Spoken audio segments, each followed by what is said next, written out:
J'ai demandé à mon grand frère Augustin Kabouya qui a lancé ce débat pour dire bon, est-ce que nous pouvons faire un débat loin de limité sur un salon scientifique pour que vous m'expliquiez un peu qu'est-ce que vous entendez par la Constitution et en quoi vous vous donnez, vous, le pouvoir de penser que le testament de votre grand-père, c'est le testament du peuple congolais. Likamweza Kolobate que pour les lots qui s'étaient dans la canne ne n'a commis pour critiquer ou bien attaquer contre les révisions ou changement de la Constitution.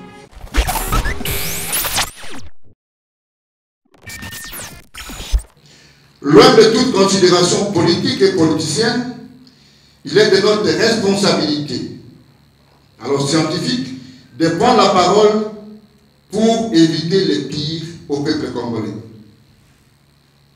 La Constitution est le pacte d'une société. Elle a une valeur ésotérique inaccessible aux non-initiés. Dans sa dimension anthropologique, toute constitution conserve les valeurs des démons ambiants, des tabous et des non-dits. La constitution est l'expression de l'identité d'un peuple. Quel qu'en soit le mode de son avènement, elle doit résulter du consensus national. Elle est l'instrument qui naît de la compilation des valeurs positives qui composent toute société et dans la diversité sociologique et anthropologique qui est la sienne. La Constitution est le pacte socio-juridique et politique qui scelle les liens spirituels et mystiques entre nos aïeux, notre génération et les générations futures. C'est dans ce contexte que tous les pays du monde connaissent plusieurs textes liés à leur histoire politique. Il en est ainsi dans notre pays où nous avons connu des textes constitutionnels de 1885 à nos jours. La présence thématique examine deux points axés sur l'état indépendant du Congo en termes de texte et l'avènement du texte constitutionnel aujourd'hui en vigueur.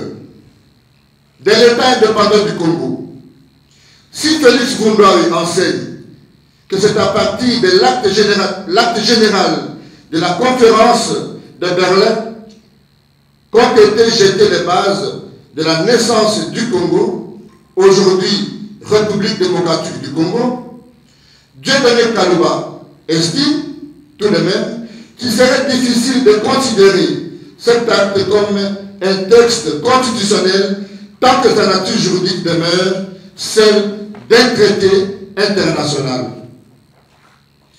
C'est autant dire que l'État indépendant du Congo n'avait pas de constitution au sens formel.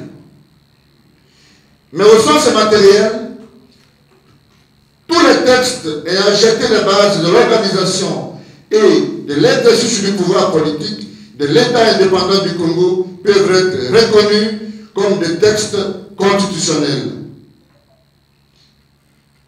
Tel est le cas notamment des décrets suivants. Décret du roi souverain du 30 octobre 1885 sur l'organisation provisoire du gouvernement central.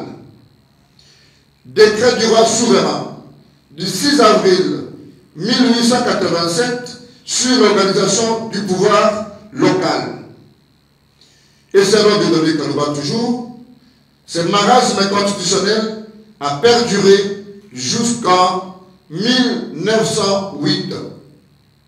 Cependant, il essaie de préciser qu'en 1831 naît la Constitution belge du 7 février. En cette période, le Congo était régi par la Constitution belge de 1831, telle que révisée par la loi fondamentale et la loi constitutionnelle du 7 septembre 1893, soit 1893, avant d'être régie par les lois fondamentales de 1960. Il s'agit de deux textes belges votés par le Parlement belge à Bruxelles. sanctionnée et promulguée par le roi de Belge, et la constitution du 1er août 1964, dite constitution de Louisbourg. L'avènement de ce texte constitutionnel est dicté par le fait que jusqu'en 1963, les parlements ne s'étaient jamais réunis en assemblée constituante pour élaborer un texte constitutionnel définitif. D'où la décision du chef de l'État de mettre en congé. Ce dernier est confié la rédaction à une commission composée d'experts congolais, dont Marcel Antoine Liao. Ensuite, la constitution du 24 juin 1967, qui est un texte constitutionnel qui intervient à la suite du coup d'État opéré par le général Mobutu. C'est une œuvre controversée parce que rédigée par une commission présidée par le président Mobutu en personne, entouré des experts dont les plus emblématiques demeurent Étienne Tshisekedi Wamulumba, Gérard Kamanda et Marcel Liao. Viendront la loi numéro 93 du 2 avril 1993 portant acte constitutionnel harmonisé relatif à la période de la transition. Puis l'acte constitutionnel de la transition du 9 avril 1994. Et puis le décret-loi constitutionnel numéro 096/2000 du 1er juin 2000. Ensuite, la constitution de la transition du 4 avril 2003 et enfin la constitution du 18 février telle que révisée le 20 janvier 2011. Avènement de cette constitution, qu'est-ce que nous pouvons retenir? Élaborée sur base d'un compromis politique définitif, il faut le souligner, de forces sociales et politiques, laquelle constitution a la particularité d'être adoptée par référendum constitutionnel. Elle inaugure un régime parlementaire rationalisé et organise un État à régionalisme, qui est un compromis. Alors un compromis constitutionnel, très proche du fédéralisme, dont les contours sont aujourd'hui parachevés grâce aux épreuves de la pratique jurisprudentielle, affirme Dieudonné Kalumba. Initié par le Sénat de la République démocratique du Congo, adopté par l'Assemblée nationale, sanctionné par un référendum constitutionnel comme produit du constituant originaire et promulgué par le président de la République, cette loi fondamentale est une propriété indéniable du peuple congolais. Toute aventure à lui attribuer un autre géniteur n'est qu'une méconnaissance congénitale des normes, mais aussi une aventure scientifique périlleuse. Aucun argument ne participe de l'affirmation selon laquelle il s'agit d'une constitution des étrangers, écrite à l'étranger. Kisangani, qui a abrité le démarrage de ces travaux, est une province de la République démocratique du Congo d'alors. Les experts congolais qui ont participé à son écriture sont encore vivants. J'ai cité Auguste Mampouya, Bob Kabamba, Évariste Bochard, Jean-Louis Essambo, et la liste n'est pas exhaustive. Peut-on dire de la Constitution qu'elle est une œuvre étrangère parce qu'elle a connu l'intervention d'un expert béninois ou guinéen? Peut-on dire que la Constitution est une œuvre étrangère parce que dans le cadre des rapports bilatéraux entre les États, en l'occurrence la République de Belgique et la République démocratique du Congo, que la Constitution actuelle est une œuvre des étrangers?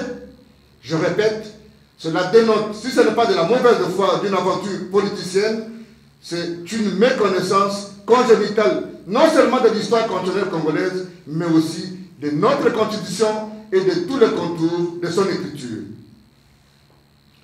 Le constitutionnaliste n'est pas celui qui interprète la Constitution selon ses humeurs et son positionnement personnel. Le constitutionnaliste est celui qui fait parler la Constitution. Au-delà du pouvoir de la Cour constitutionnelle, qui est un pouvoir légal, constitutionnel, d'interpréter l'esprit et les normes constitutionnelles, les doctrinaires, dans sa mission scientifique, c'est d'amener un service au regard de la mission de l'université, rendre service à la société et faire la recherche. Si donc les spécialistes, les constitutionnalistes, entre guillemets, s'arrogent le pouvoir d'interpréter la Constitution ou la doctrine constitutionnelle au regard de son positionnement, c'est un constitutionnaliste qui mérite une place dans la poubelle de l'histoire. Il s'agit d'une responsabilité scientifique comme élite, comme intellectuel entre parenthèses, c'est des concepts assez utilisés, assez usés, à tort ou à raison, confondant ainsi élite, intellectuel, porteur de diplômes et de diplômés. Parce que science sans conscience n'est que ruine de l'âme. Je l'ai dit. Impossibilité tirée de l'interprétation de la révision de la Constitution. Dans la poursuite de la protection de la Constitution par les constituants originaires, il est interdit de procéder à la révision constitutionnelle. Cette limitation est temporelle et elle est matérielle. Impossibilité matérielle, ou plutôt temporelle. Les constitutions limitent parfois les pouvoirs de révision constitutionnelle dans le temps. En d'autres termes, elles interdisent les révisions pendant un certain laps de temps. Dans tel cas, on parle de limites temporelles du pouvoir de révision constitutionnelle qui apparaissent de deux façons. La Constitution interdit la révision avant l'écoulement d'un délai à partir de sa mise en vigueur, et bien, elle exclut sa révision dans une certaine circonstance. De ce point de vue, nous avons entendu beaucoup de gesticulations autour de la maturité de la Constitution. C'est une fausse argumentation que de dire à la société scientifique aujourd'hui qu'après 18 ans, notre loi fondamentale a atteint sa maturité. Parce que je peux défier tout intellectuel normalement constitué que la Constitution congolaise n'a jamais été appliquée dans sa globalité. Et je veux que quelqu'un me réponde, c'est quelle disposition spécifique exige au président, dans le contexte congolo-congolais, où une majorité est déclarée avant les élections à la hauteur de plus de 480 députés sur une assemblée de 500 députés, qu'on était obligé de nommer un informateur. Autant, une question arithmétique, est-ce que pour compter le nombre de députés, 500 députés, 200 députés mieux, 250 plus 1, a-t-on besoin de prendre une suite à Hilton? A-t-on besoin de recruter des gens pour une affabulation autour de la Constitution et des tripatouilles de la volonté du peuple? On parle de comptage, mais on ne parle pas de l'argent qui va avec, et c'est payé par procédure d'urgence. La lecture de la Constitution du 18 février 2006 permet de dégager que les limites temporelles sont prévues par l'article 219. Au terme de cette disposition constitutionnelle, certaines circonstances empêchent toute révision constitutionnelle. Il s'agit de l'état de guerre, de l'état d'urgence ou de l'état de siège, de la période de l'intérim à la présidence de la République, ou lorsque les deux chambres du Parlement se trouvent empêchées de se réunir librement. L'article 219 de la Constitution prévoit que, 2 points, aucune révision ne peut intervenir pendant l'état de guerre, l'état d'urgence ou l'état de siège, ni pendant l'intérim à la présidence de la République, lorsque l'Assemblée nationale ou le Sénat se trouvent empêchés de se réunir librement. On peut déduire que l'article 219 de l'article 219 que c'est un temps normal que l'on peut procéder à la révision constitutionnelle. Celle-ci ne pouvant intervenir en période de trouble. Aussi, en tant que rempart de liberté et de la démocratie, la Constitution prévoit les règles régissant l'action de certaines autorités constituées dans des situations exceptionnelles menaçant l'intégrité du territoire ou mettant en danger les institutions de la République. Pendant cette période, qui requiert l'unité et la cohésion nationale, il convient d'éviter des débats à même d'y porter atteinte. C'est pourquoi toute révision constitutionnelle est exclue en temps de guerre. Autant poser la question aux compatriotes, vous pouvez être journaliste, mais vous êtes d'abord congolais. Est-ce que, pour qu'on soit dans un état de guerre, il faut qu'une autorité habilitée l'ait déclaré? Si, dans un pays, plus de 120 agglomérations sont entre les mains des ennemis, est-ce que le Congo n'est pas dans un état de guerre? Chacun de nous pourra répondre à cette question. Limite matérielle. L'examen des textes constitutionnels nous amène à constater que quelques-uns de ces derniers consacrent l'interdiction de la révision de certaines de leurs dispositions. Celles-ci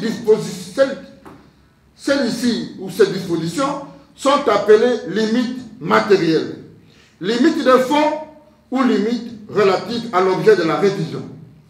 En d'autres termes, quelques constitutions contiennent des dispositions intangibles, mieux des clauses irréformables. Ce sont les dispositions qui ne peuvent en aucun cas faire l'objet d'une modification quelconque. Ainsi, si la Constitution prévoit une telle intangibilité, la révision ne peut y déroger, sans ouvrir la boîte à Pandore appelée fraude constitutionnelle. Mieux, un coup d'État constitutionnel. Car l'intangibilité poursuit la protection de certaines matières pour l'efficacité du fonctionnement de l'État et de la pérennisation de notre système démocratique. Dans ce sens, la Constitution du 18 février 2006 a, en son article 220, consacré l'intangibilité de certaines matières telles que la forme républicaine de l'État, le principe de suffrage universel, la forme représentative du gouvernement, le nombre et la durée des mandats du président de la République, l'indépendance du pouvoir judiciaire, le pluralisme politique et syndical, etc. Dans ce domaine, le record est détenu par la Constitution portugaise. Parce qu'ici, on veut nous dire que c'est nous qui inventons les roues, parce qu'il y a des spécialistes sous les bois qui interprètent la norme fondamentale sans légitimité scientifique et sans légalité intellectuelle. C'est seulement parce que c'est telle personne et il s'arroge le pouvoir de commenter notre pacte républicain sur lequel est assis l'héritage identitaire de toute une nation. Dans ce record, la Constitution portugaise, qui consacre 18 limites matérielles en son article 288, le dit. Selon cette disposition, les principes suivants sont intangibles. Nous sommes au Portugal. L'indépendance nationale, l'unité de l'État, la forme républicaine du gouvernement, la séparation des églises et de l'État, le droit, les libertés et les garanties des citoyens, le droit des travailleurs, des commissions de travailleurs, des associations syndicales, la coexistence du secteur public, du secteur privé et du secteur coopératif et social de propriété des moyens de production, l'existence de plans économiques dans le cadre d'une économie mixte, le suffrage universel direct, secret et périodique, le système de la représentation proportionnelle, le pluralisme de l'expression et de l'organisation politique, le pluralisme des partis politiques, le droit d'opposition démocratique, la séparation et l'interdépendance des organes de souveraineté, le contrôle des constitutionnalités, l'indépendance des tribunaux, l'autonomie des collectivités locales, l'autonomie politique et administrative des archipels, des accords et Madère.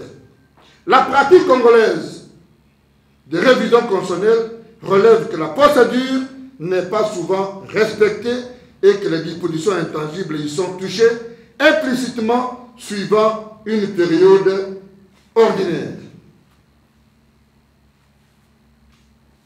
Pourtant, pour réviser la Constitution, pour réviser une Constitution, il faut que les textes soient d'abord appliqués dans sa globalité en vue de ressortir toutes ses faiblesses et grandir en maturité. La Constitution congolaise est un gros bébé qu'il faut encore nourrir. La Constitution congolaise, je le répète, dites à ceux qui parlent de la maturité que la Constitution congolaise est un gros bébé qu'il faut encore nourrir. Elle n'a atteint aucune maturité. À ce sujet, il est inquiétant que ceux qui évoquent la révision constitutionnelle à partir de sa maturité omettent le fait que le droit congolais des obligations trouve son socle sur le décret colonial du roi de Belge datant de 1888. Aussi, il faut un consensus national au regard de sa valeur politique et de sa portée juridique pour réviser. Sur ce, il est de notoriété publique que le processus électoral de 2023 a laissé une cassure dans le tissu de la cohésion nationale.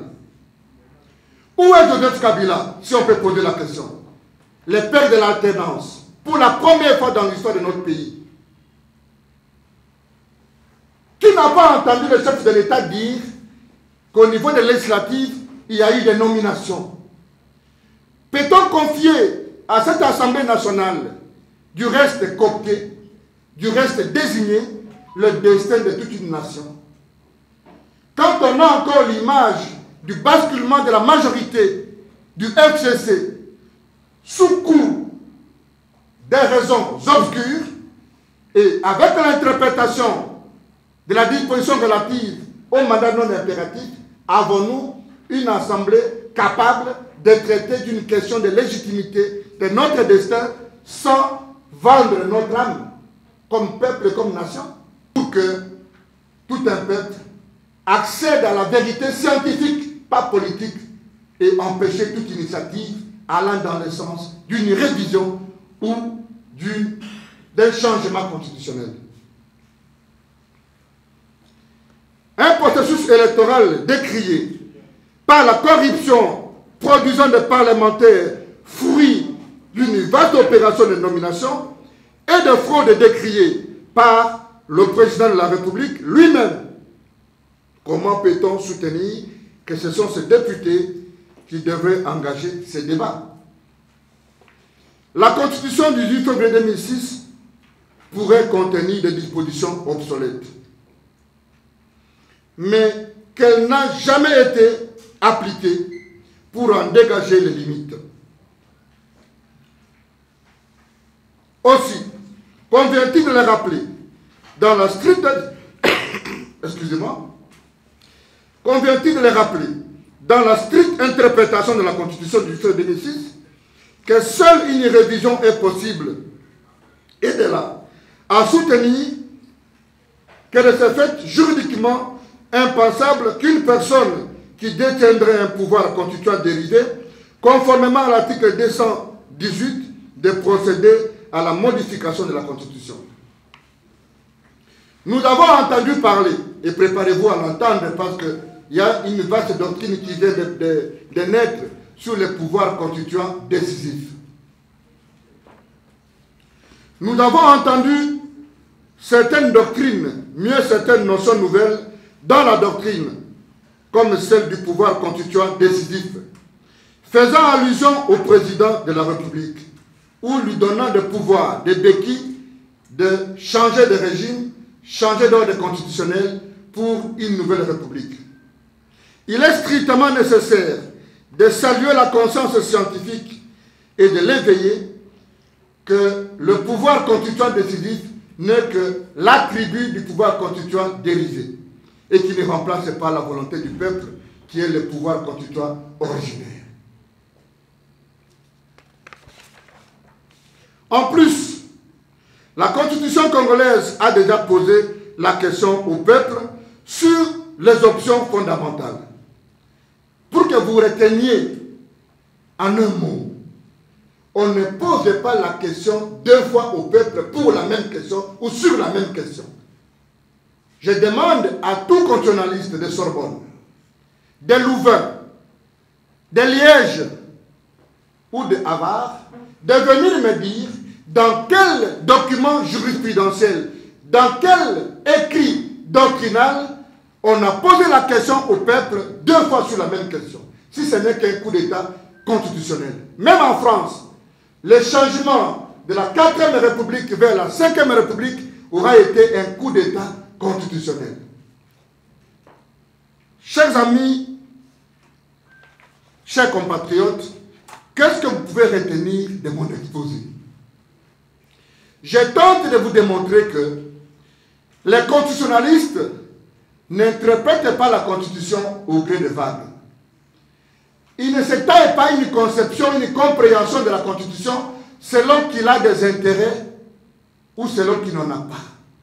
La Constitution est notre pacte directeur. Et je vous ai parlé de la valeur mystique, de la valeur spirituelle d'une norme. Si, en 2006, nous sommes partis au référendum et nous avons posé la question à la population, à nos parents, certains sont morts, sommes-nous d'accord pour cette constitution? Les parents ont dit oui. Ces parents sont morts. Regardez la valeur spirituelle d'une constitution. Ces parents sont morts. Est-ce que nous, qui vivons aujourd'hui, nous avons le pouvoir spirituel de revenir sur la volonté de nos parents qui sont morts? Par quel mécanisme? Mais il faut faire attention. Les gens doivent savoir que le principe, il est classique. Toute constitution est révisable. Que ce soit dit, toute constitution est quoi? Révisable. Et la manière de la réviser est prévue dans la constitution elle-même. L'initiative, la procédure, les mécanismes sont prévus dans la constitution. S'il existe des dispositions obsolètes, encore qu'il faut qu'on engage les vrais débats sur ce que ça veut dire, une disposition obsolète, il ne faudrait pas que l'inaction du politique soit considérée comme une consécration des dispositions obsolètes. Et je vous en donne la démonstration. Est-ce que quand vous avez vous-même la majorité, vous savez que vous êtes parti aux élections avec 3 listes et que vous avez plus de 3000 candidats et que vous avez 400 députés, êtes-vous obligé à nommer un informateur?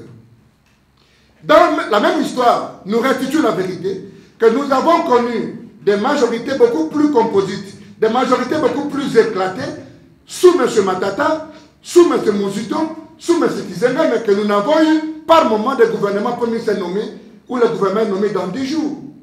Donc, les gesticulations politiciennes ne peuvent pas ébranler la volonté de tout un peuple. J'ai entendu certains constitutionnalistes de Sayo, parce qu'il y a maintenant des universités à Sayo, qui se donnent même le pouvoir de commenter la Constitution. Quelqu'un quitte les sciences infirmières, il devient spécialiste en droit. Nous sommes, nous, jaloux de cette qualité. Ok? Qu'est-ce qu'ils disent? Oh non, les Congo peuvent céder souverainement ou bien momentanément sa souveraineté. Qui ne connaît pas que dans ces pays, où, au moment de l'écriture de la norme, il y a ce qu'on appelle en Afrique le panafricanisme. Et donc, la volonté du Congo ou la vision la vision congolaise de l'Afrique. Mais comment vous voulez me dire qu'on fait la suppression des frontières au niveau de certaines zones, mais que dans notre constitution, nous pensons il devient aberrant de dire que le Congo peut céder momentanément. Mais je pose la question aux gens qui vont à l'ambassade, pour ceux qui n'ont jamais été à l'ambassade. Si vous êtes poursuivi maintenant et que vous trouvez à l'ambassade des États-Unis, eh bien, aucun policier ne peut aller vous prendre. Je pose la question aux charlatans de la Constitution. C'est sur le de quelle disposition il est interdit à un magistrat congolais d'envoyer ses agents vous prendre à l'ambassade des États-Unis si dans notre Constitution il n'y a rien qui est prévu. Les gens voudront nous dire non, la question de la nationalité. Mais la nationalité, elle ne constitue pas une question intangible. Autant les gens disent non, il faut qu'on nomme le gouverneur. Les gens oublient, ils ont une mémoire courte.